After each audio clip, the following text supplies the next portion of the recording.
नमस्ते दोस्तों। दरवाजे की घंटी लगातार बजे जा रही थी। इधर सोमेश जी बाथरूम में थे, जबकि मालती जी रसोई घर में। मालती जी फटाफट आटा गूंद रही थी।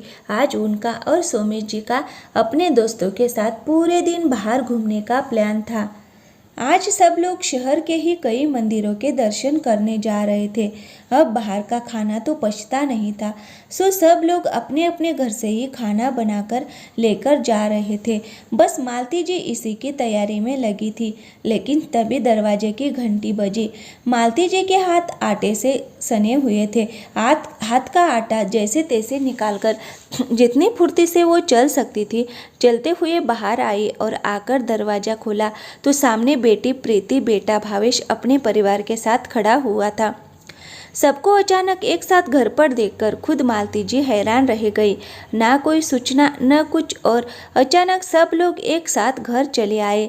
उन्हें देखते ही मालती जी ने सवाल किया, अरे तुम लोग अचानक, कोई सूचना भी नहीं दी? अरे मम्मी, अपने घर आने की क्या सूचना देना, अपना घर है, जब चाहे तब आ जाओ, कहते हुए प्रीति बेफिक्री से उन्हें एक साइड कर खुद अंदर आ गई। उसके पीछे पीछे बाकी सब लोग भी आ गए और अंदर आते ही सोफे पर पसर गए। दोनों 8 वर्षीय पोते आते ही मोबाइल लेकर बैठ गए। ये देखकर मालती जी ने कहा, अरे पर खबर तो कर देते तुम लोग। अरे मम्मी जी, क्या आप भी एक ही बात लेकर बैठ गई हो? आप लोगों को ऐसा कौन सा काम होता है जो आपको पहले से खबर कर दे? काम तो हम लोगों के पास होता है, कैसे हम लोग टाइम निकालते हैं हमारा ये जी जानता है। भावेश की पत्नी सुरभि ने कहा, अरे मम्मी, वैसे खुशबू बड़ी अच्छी आ रही है, क्या स्पेशल बना रही हो? अचानक भावेश ने सवाल किया। हाँ, ये बात तो है, खुशबू तो शानदार आ रही है। वैसे कुछ भी कहो, अपनी मम्मी के हाथ में जादू है, ज़रूर कुछ पकवान बना रही है मम्मी। प्रीति ने कहा, हाँ तो जो भी बना रही हो मम्मी, उसकी क्वांटिटी ज़्यादा कर लो। आज हम पूरे दिन यहीं पर है, लंच डिनर सब यही करके जाएंगे। भावेश हंसते हुए बोला, पर बेटा, आज तो हमारा बाहर जाने का प्रोग्राम था, अभी 2 घंटे बाद हम लोग यहाँ से रवाना हो जाएंगे। मालती जी ने कहा, क्या मम्मी, हम तो घर पर आए हैं और आप बाहर जाने की कह रही हो? आज का प्रोग्राम कैंसिल कर दो। प्रीति ने कहा, और क्या मम्मी, हमसे ज़्यादा आपका बाहर घूमने का प्रोग्राम ज़रूरी है क्या? आखिर आपका परिवार है, आपकी पहली प्राथमिकता है। अब जल्दी से अपने हाथों से कुछ बनाकर खिला दो, बहुत भूख लग रही है। हमने तो आज नाश्ता भी नहीं किया, सोचा आपके पास आकर ही करेंगे, भावेश ने कहा। सुनकर मालती जी कुछ कह नहीं पाई। मालती जी के 2 बच्चे थे, बड़ी बेटी प्रीति और छोटा बेटा भावेश।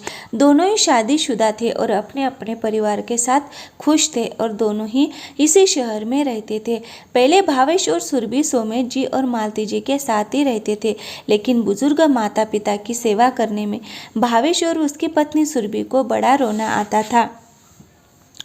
पर फिर भी दोनों जैसे तैसे रह रहे थे, क्योंकि बच्चे अभी छोटे थे। अभी बच्चों को संभालने के लिए उन्हें सोमेश जी और मालती जी की ज़रूरत थी।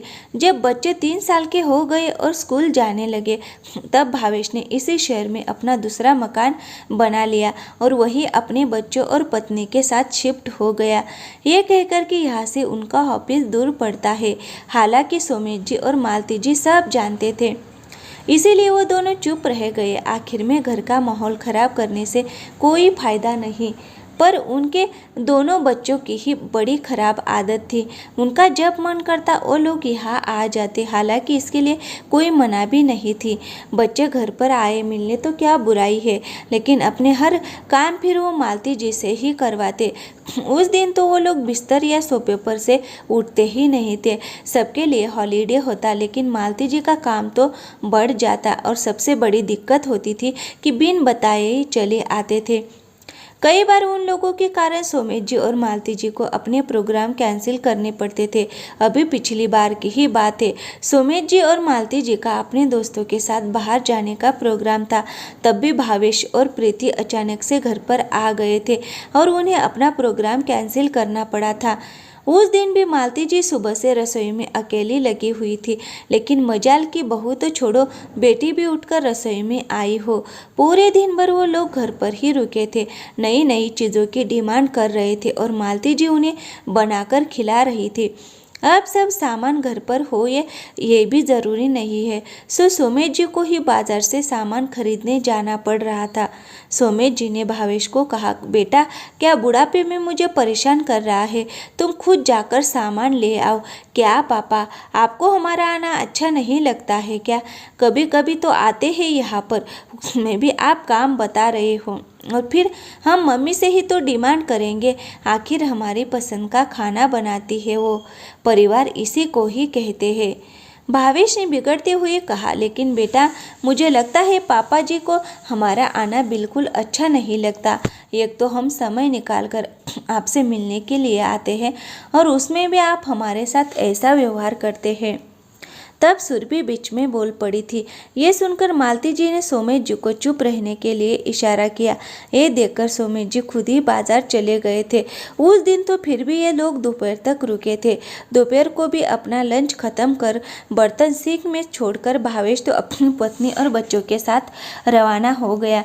प्रीति जब रवाना होने लगी तब सोमेश जी ने उसे भी टोका, बेटा इतने सारे बर्तन हो गए हैं, रसोई फैली पड़ी है, तुम्हारी मम्मी अकेली कैसे काम करेगी? तुम्हें पता है ना वो बीमार रहती है, थोड़ी सी उसकी मदद कर दो। क्या पापा, अपने ससुराल में भी काम करो, यहाँ भी काम करो, मैं थक चुकी हूँ, मुझसे नहीं होगा। मम्मी धीरे धीरे कर लेगी, वैसे भी उन्हें आदत है काम करने की, अभी मुझे लेट हो रहा है। उल्टा सा जवाब देकर प्रीति भी अपने घर रवाना हो गई। तब सोमेश जी और मालती जी ने मिलकर धीरे धीरे काम निपटाया था, लेकिन आज फिर वो लोग बिना बताए ही आ गए। जब सोमेश जी को ये बात पता चली तो वो कमरे से बाहर निकल कर आए। अरे तुम सब बड़ा अच्छा किया, आज आ गए। आज मैं और तुम्हारी मम्मी अपने दोस्तों के साथ बाहर घूमने जा रहे हैं, तब तक हमारे पीछे से घर तुम लोग संभाल लेना, हमें किसी गार्ड को रख जाना नहीं पड़ेगा। फिर मालती जी की तरफ पलटकर बोले, अब मालती तुम भी तैयार हो जाओ, अब तुम्हारी बेटी बहू सब आ चुकी है, ये लोग खाना तैयार कर देगी, अब तुम जल्दी करो। उनकी बात सुनकर एक पल के लिए तो सबकी बलती बंद हो गई। फिर प्रीति बोली, पापा कहाँ जा रहे हो आप लोग? हम तो आपसे मिलने आए हैं और आपको घूमने की लगी है, फिर किसी दिन चले जाना, आज तो घर पर ही रहो। हाँ पापा, हम तो मम्मी के हाथ का बना हुआ खाना खाने आए हैं और आप हो कि जाने की बात कर रहे हो। आपको जाना तो आप जाओ, लेकिन मम्मी को यही छोड़ जाओ। भावेश ने कहा, बेटा तुम्हारी पत्नी भी बहुत अच्छा खाना बनाती है, आज खाना वो बना देगी। सोमेश जी ने कहा। सुनकर सुरभि का चेहरा गुस्से में तिलमिला गया, पर वो कुछ बोली नहीं। ये देखकर भावेश बोला, क्या पापा, वो घर पर भी काम करे और फिर यहाँ भी आकर काम करे, उसे भी तो आराम चाहिए होता है ना। तो बेटा ये तुम्हारे माँ बाप का घर है, कोई होटल नहीं है जहाँ तुम आराम करने के लिए आए हो। तुम्हारी मम्मी की उम्र तो देखो, तुम उम्मीद करते हो कि वो इस उम्र में तुम्हें अच्छे अच्छे पकवान बनाकर भी खिलाएगी और फिर तुम्हारे झूठे बर्तन भी धोएगी और जो तुम्हारे आने के बाद पूरा घर फैलता है उसे भी ठीक करेगी, जबकि तुम और तुम्हारी पत्नी तो यहाँ आराम करने आए हैं, शर्म नहीं आती तुमको? उसके बाद सोमेश जी प्रीति की तरफ मुड़े और बोले, और क्या कहा था तुमने अपनी मम्मी को? मैं अपने घर का भी करूँ और यहाँ का भी करूँ? तो बेटा जी आपको यहाँ आने की ज़रूरत नहीं है, आप अपने घर पर ही रहो, यहाँ आकर हमारा काम फैलाने की ज़रूरत नहीं है। और हाँ, आइंदा आओ तो बोलकर ही आना, अब हम तुम लोगों के लिए अपने कोई प्लान कैंसिल नहीं करेंगे। बुजुर्ग है इसका मतलब ये नहीं कि हम फालतू बैठे हुए हैं, हमारे भी अपने प्लान होते हैं। और अब घर पर रुक रहे हो तो अपना काम खुद कर लेना और जा रहे हो तो जल्दी रवाना हो जाओ ताकि हम टाइम से रवाना हो सके। आखिर सोमेश जी की खरी खुरी सुनकर सुरभि और भावेश तुनकते हुए अपने बच्चों को लेकर अपने घर रवाना हो गए, जबकि प्रीति थोड़ी बहुत तैयारी करवाकर उसके बाद अपने घर रवाना हो गई। तो दोस्तों कहानी अच्छी लगी हो तो वीडियो को लाइक करें और चैनल को सब्सक्राइब जरूर करें।